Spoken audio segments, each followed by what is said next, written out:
Okay, so in April of 1934, Dr. Buck Ruxton reportedly walked up to a police sergeant and said, "I feel like murdering 2 people.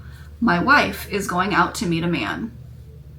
What a way to start a story. Which is not something that anyone normally says on a daily basis, but a little over a year later, 2 women inside his home were found dead. From the outside, Ruxton looked respectable. He was a 37-year-old physician with a busy medical practice in Lancaster, England, but inside the house, he was intensely jealous, controlling, and violent toward his common-law wife, 34-year-old Isabella Ruxton. Isabella had a life before and beyond him. She had managed a cafe in Edinburgh.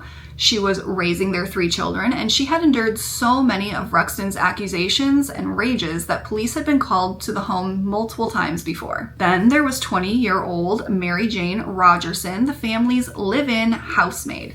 Mary Jane helped care for the children and was part of their daily lives. On September 15th of 1935, after Isabella returned from a trip, which made Ruxton's jealousy apparently explode, he thought she was stepping out on him. Investigators believed he killed Isabella during a violent attack, likely strangling and stabbing her. Mary Jane was also inside the home. Whether she witnessed what happened or simply knew too much, Ruxton decided to kill her too.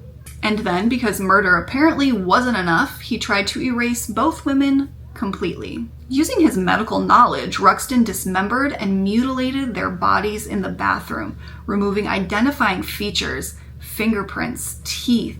He wrapped the remains in sheets, pillowcases, and newspapers, drove them more than 100 miles north, and scattered the packages in a ravine near Moffat, Scotland. On September 29th, Susan Haynes Johnson discovered one of those packages. Police searched the ravine and recovered more than 70 separate pieces belonging to the 2 women. Now, Ruxton clearly believed no body meant no identity, and no identity meant no case. He was wrong. Forensic scientists treated the remains like the most devastating jigsaw puzzle imaginable.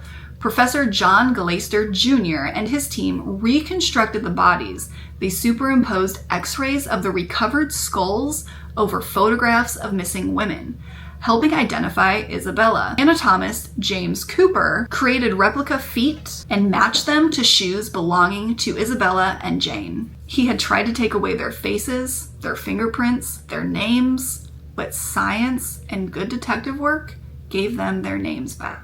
Then the rest unraveled. Newspapers used as wrapping were traced to Lancaster.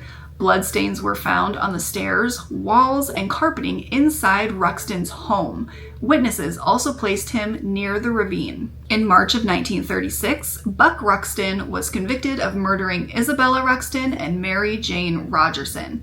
He was hanged at H.M. Prison, Manchester, on May 12th. The case became known as the Jigsaw Murders because the investigators literally had to put the victims back together.